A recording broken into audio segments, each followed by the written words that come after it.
Hello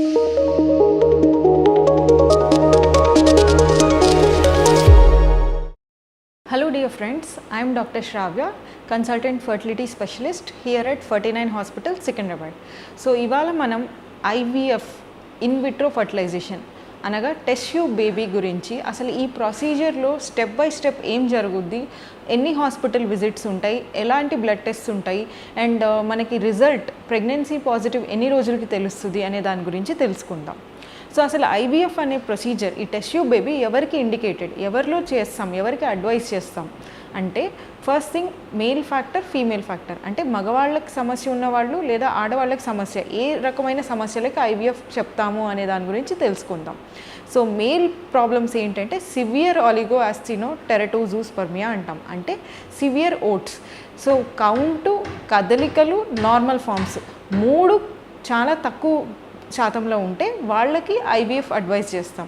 ఇదే కాకుండా azoospermia అంటాం, అంటే కౌంట్ అసలు జీరో, నార్మల్గా సెమెన్ శాంపుల్ వీర్య కణాల అనాలిసిస్లో కౌంట్ జీరో ఉండి బట్ వాళ్ళకి కింద బీజాల నుంచి స్పర్మ్స్ ఎక్స్ట్రాక్ట్ చేసినప్పుడు కూడా ఐవీఎఫ్ అడ్వైస్ చేస్తాం. ఇదే కాకుండా ఆడవాళ్ళకి రిలేటెడ్ సమస్యలు అంటే ఒకటి కామన్గా చేసేది ఏంటంటే ట్యూబల్ బ్లాక్. ఇప్పుడు ఇది గర్భసంచి, ట్యూబ్స్, అండాశయాలు. సో ట్యూబ్స్ బ్లాక్ అయి ఉంటే రిలీజ్ అయిన ఎగ్ ఇటు గర్భసంచిలోకి రాలేదు. సో ఈ ట్యూబ్స్ని బైపాస్ చేసి చేయగలిగే ప్రొసీజర్ ఐవీఎఫ్. ఇదే కాకుండా ఓవేరియన్ రిజర్వ్, అంటే ఆడవాళ్ళకి ఎగ్ నెంబర్ సంఖ్య తగ్గిపోతే వాళ్ళకు కూడా ఐవీఎఫ్ అడ్వైస్ చేస్తాము. ఇదే కాకుండా కొంతమందికి IUI multiple times IUI cycles చేసి అది ఫెయిల్ అయ్యి ఉన్నా, లేదా కొంతమందికి అన్ఎక్స్ప్లెయిన్డ్ ఇన్ఫర్టిలిటీ అంటాం, ఇటువంటి వాళ్ళకు కూడా ఐవీఎఫ్ అడ్వైస్ చేస్తాం. సో ఈ ఐవీఎఫ్ ప్రొసీజర్ అంటే టెస్ట్ ట్యూబ్ బేబీ పద్ధతి ప్రొసీజర్లో ఎలా ఉంటుందంటే కపుల్, భార్యాభర్తలు హాస్పిటల్కి డే 2 రోజు రమ్మంటాం. అంటే పీరియడ్స్ నెలసరి వచ్చిన తర్వాత రెండవ రోజు హాస్పిటల్కి వచ్చిన తర్వాత స్కానింగ్ ఉంటుంది ఆడవారికి. గర్భసంచిలో లైనింగ్ అంటే పొర ఎలా ఉంది, అది పల్చగా ఉందా లేదా, అండ్ ఫాలికల్స్ అంటే అండాశయాల్లో ఎగ్ నంబర్, ఎగ్ యొక్క సంఖ్య ఎలా ఉంది అనేది చూస్తాం. అండ్ సైజ్ అది చూసి అంత అనుగుణంగా ఉండి అంత కన్వీనియంట్గా ఉంటే అప్పుడు ఐవీఎఫ్కి రిలేటెడ్ బ్లడ్ టెస్ట్ అడ్వైస్ చేస్తాం. సో బ్లడ్ టెస్ట్ ఎలాంటివి ఉంటాయంటే 2 రకాలు ఉంటాయి.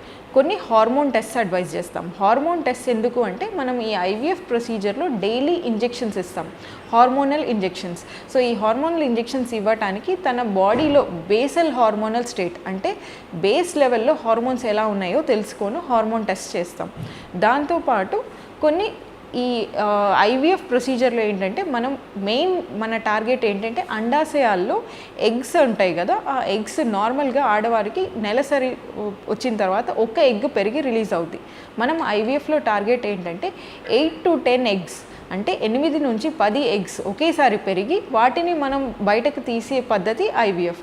సో మన టార్గెట్ ఏంటంటే అట్లీస్ట్ 7 to 10 ఫాలికల్స్, అంటే ఎగ్స్ ఉన్న బ్యాగ్, వాటర్ బ్యాగ్ని ఫాలికల్ అంటాం. ఈ ఫాలికల్స్ పెరగటానికి అవసరమైన ఇంజెక్షన్స్ ఇస్తాం.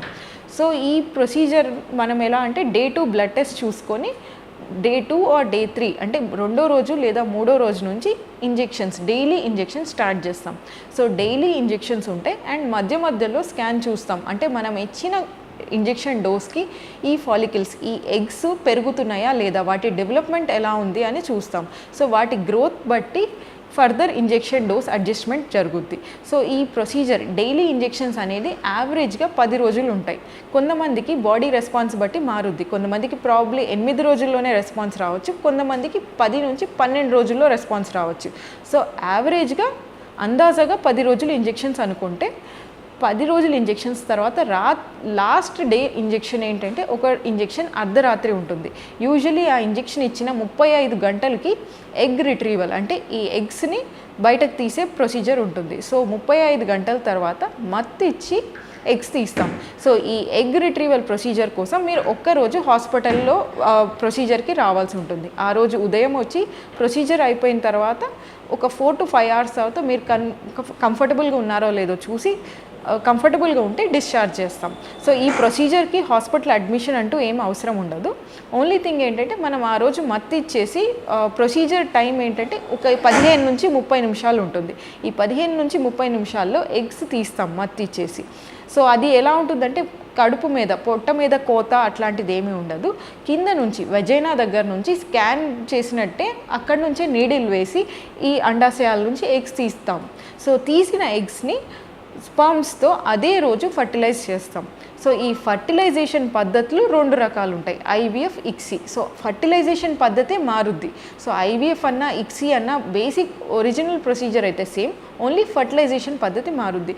సో ఆ రోజు వీర్యకణాలతో ఫర్టిలైజ్ చేసి ఎంబ్రియో అంటే బేబీ ఫామ్ అవుద్ది. సో ఈ ఫామ్ అయిన బేబీని ల్యాబ్లో 3 రోజుల నుంచి 5 రోజుల వరకు గ్రో అవ్వటానికి కల్చర్ అంటే ఇంక్యుబేటర్లో పెడతాం. సో ఈ ఇంక్యుబేటర్ ఏంటంటే ఆడవారి గర్భసంచితో సమానంగా చూస్తాం. సో ఈ గర్భసంచిలో ఉండే కండిషన్స్ ఇంక్యుబేటర్ బయట బాక్స్లో ఉన్న ఇంక్యుబేటర్లో కండిషన్స్ మిమిక్ చేసి లోపల ఈ ఎంబ్రియో గ్రో అవుతే 3 నుంచి 5 రోజుల తర్వాత గర్భసంచి లైనింగ్ బాగున్నప్పుడు అదే ఎంబ్రియోని గర్భసంచిలోకి ట్రాన్స్ఫర్ చేస్తాం. సో ఐవీఎఫ్లో మీకు అర్థం అవ్వాల్సింది ఏంటంటే 2 స్టెప్స్ ఉంటాయి. ఒకటి ఏంటంటే ఎగ్స్ గ్రో అవ్వడానికి ఇంజెక్షన్స్ తీసుకొని ఎగ్ రిట్రీవల్ అంటే ఎగ్స్ పికప్ చేయటం, ఇంకోటి ఎంబ్రియో ఫామ్ అయిన తర్వాత ఫామ్ అయిన ఎంబ్రియోని రిటర్న్ గర్భసంచిలో పెట్టడం, దీన్ని ఎంబ్రియో ట్రాన్స్ఫర్ అంటారు. సో ఈ పికప్ అండ్ ఎంబ్రియో ట్రాన్స్ఫర్ ఏంటంటే యూజువల్లీ గర్భసంచి మనం 10 days ఇంజెక్షన్స్ ఇచ్చినప్పుడు లోపల లైనింగ్ పొర బాగుంటే అదే నెలలో బేబీని పెట్టేస్తాం.